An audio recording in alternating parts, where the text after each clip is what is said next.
Okay, this afternoon we're very humble ELBC Boss TV online to be in conversation with Honorable Ernest Manseah from District 4. I don't know what that's his name, from District 4, Nima County. How are you and how's the district? Yeah, thank you very much. The name is Manseah. I did try. Yeah. So, yeah, you try. So, thank you very much for having me Great.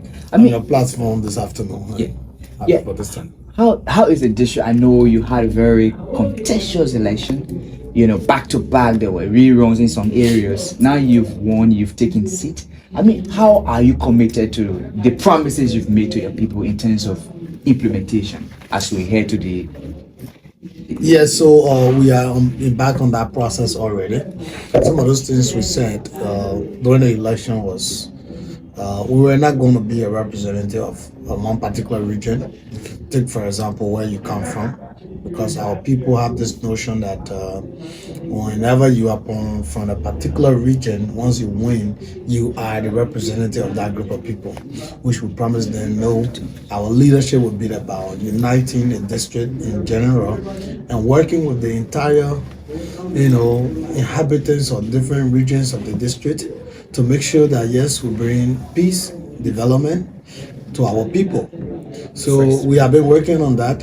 okay. And the first step we embarked on was to, after the election, was to call for a general Thanksgiving and then also let the people know that yes, we've come to the stage with an open mind to work with everyone. So in that process, we called on all of those who participated in the election with us. You talk about reconciliation. Yes. Thanksgiving and then reconciliation. So we call on those people so that we will all sit on a round table to knock glass together.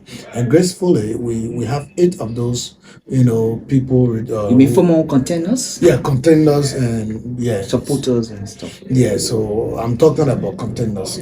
So we had these people coming on during the program where we have some very fruitful discussion. Others were able to offer some suggestions to our leadership, and since that time we have been working with everyone to make sure that yes, there is first of all peace and harmony among us, so that we can start moving the district forward. Honorable Manseah, I mean, I know you were on a particular platform that may have, triggered the number towards you in this election. Maybe Mr. Can you recount those promises and how committed are you to ensuring that these promises you made are lived up to? Yeah. So one of our let's say the very first of all of those things we said was the issue of education through human capacity building, which we have been very key on. And we also talk about health, sanity, but we were very key on the issue of education because we feel that when the minds of the people is developed, some of those things that we feel today is supposed to be this particular person's responsibility, so that we have different approach towards it altogether. So for that reason, right after the election, one of our promises were to at least try and provide some financial assistance for the school, for the students of the district, which we've already started on. And today, right after the election, we were able to secure sponsorship for 8 students that are currently going to school in Morocco. And after that, Through your influence? yes, through our sponsorship. We are not getting no outside source for that, but it's something that because of our passion for education and to build the capacity of the future generation. So we intend to do this initiative so that at least it will be an assistance to the other people out there, because not many people will have that opportunity to come to Monrovia or to even go out of the country to get outside experience and education. Apart from that, we also been providing, just in recent time, we provided about over 700,000 in financial aid to students across 3 institutions. We have like up to 81 persons attending the Neiman University, another 21 persons at the Liberia International Christian College in Ganta, and then we also have some students. We also have some students right here at the BWI, Institute. So we've been working. Yes, we intend to widen our scope, but I mean, what we just completed. Right now we have applications of students from various universities, UMU, AMU, right here in Monrovia, some from Smart and other places. So we have been doing this because we're just starting, and we needed to focus on something that we can do quickly to have impact while we're looking up to having some development meeting in terms of what we can do, because we have a lot of challenges. It's not only about education. We have also issue of infrastructure, rural connectivity, which is one of our major challenges in our district. So these are things that we have been working on. We've been working with the office of the vice president, working with other people to see that, working with the Ministry of Agriculture to make sure that some of those roads that are being used today to transport some major commodities in this country, like the cocoa, it comes from our district. So I've always said this thing, every time I have the opportunity to speak to the public, that, to see how best that we can talk and sit down with government institutions that are responsible for those, areas, to make sure that, yes, our people, the roads in those areas can be connected, so that our people can be able to provide their own livelihood, because the government will not be able to do all.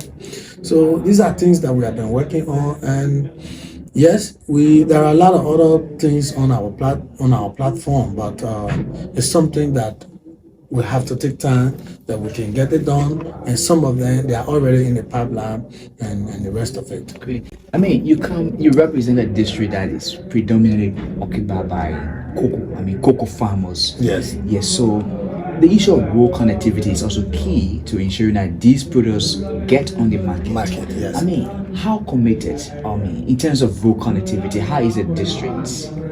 Our roads are very, very bad. In all sincerity, to admit, our roads are very, very bad. And how is that impacting it's negatively impacting our people. You see, even the economy, not only our people, but the economy in general. Take, for example, my district is bordering the Ivory Coast, and Ivory Coast to be one of the major cocoa producers in the world. If I'm not mistaken, the last time I checked, I think Ivory Coast was either the first in Africa and the third in the whole world. And some of those cocoa are not produced in Africa. That means in the Ivory Coast, some of them are produced right in my district. They call it Biole, right in Liberia. Yeah, but sometimes because of the road condition, sometimes the people are compelled to take these cocoas across the border. So you see how it's impacting even our own economy.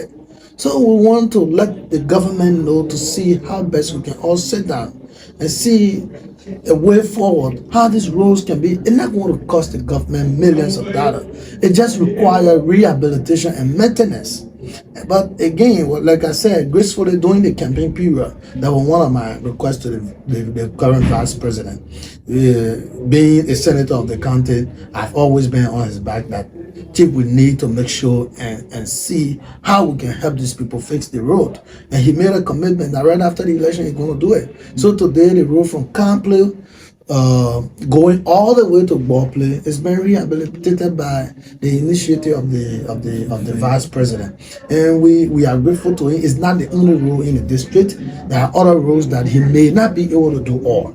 So we have also been talking with the Ministry of Agriculture to see reason that they include some of those roads on their IFA projects, on the connectivity of farm to market roads.